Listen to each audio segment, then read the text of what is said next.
देखो अगले 5 मिनट में हम जनरल एंट्री में एक्सपर्ट बन जाओगे। जनरल के 3 स्टेप तो चाहिए होते हैं, step 1, step 2, step 3। Step 1 types of account. दुनिया में जितने भी अकाउंट उसको 5 में डिवाइड किया जाता है: assets, liability, expense, income, capital. Asset हमारा वो है जो हमारा प्रॉपर्टी जिसे हम रीसेल कर सकते हैं, लैंड, कैश, फर्नीचर। लाइबिलिटी वो है जिसे हम किसी को पे करना है, जैसे loan, creditor.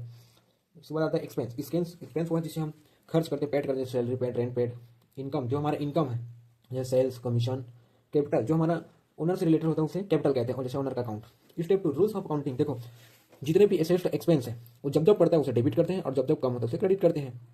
Liability, income, capital जिसे हम एलआईसी कहते हैं, ये जब जब कम होता है उसे डेबिट करते हैं, और जब जब बढ़ता है तो क्रेडिट करते हैं। देखो स्टेप 3 हमारे क्या कहते हैं, जनरल एंट्री पास। जनरल एंट्री पास करते हैं। पहला interest income received in cash 60,000। अब हो क्या रहा है हमें, इनकम मिल रहा है हमें तो कैश भी आ रहा है। तो इनकम हमारे लिए क्या है भैया, इनकम हमारे लिए इनकम है, और जब जब इनकम बढ़ता है तो इसे क्रेडिट करते हैं। और कैश, कैश हमारा क्या एसेट है, और एसेट जब जब बढ़ता है तो किसी क्या करते हैं, डेबिट करते हैं। तो ये क्या हो जाएगा,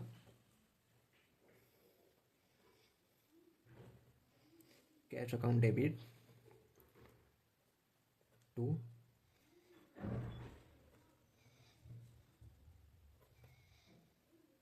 इनकम अकाउंट। तो ये होगा cash account debit to income account, कितना 60,000। देखो दूसरा क्या, परचेज फर्नीचर फॉर कैश। नगद फर्नीचर खरीदा, कितना 500 का फर्नीचर खरीदा, तो हमें मिला क्या, फर्नीचर आया और कैश कम हुआ। तो यह फर्नीचर हमारा क्या एसेट है, और एसेट जब जब बढ़ता है तो उसे डेबिट करते हैं। और कैश हमारे लिए क्या, कैश भी हमारे लिए एसेट है, तो एसेट यहाँ कम हो रहा है तो जब जब एसेट कम होता है तो क्रेडिट करते हैं। तो इसका एंट्री क्या हो जाएगा,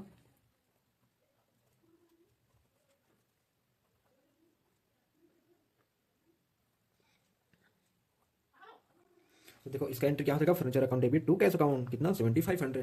तीसरा हमारा सैलरी पेड फॉर कैश, कितना 15,000।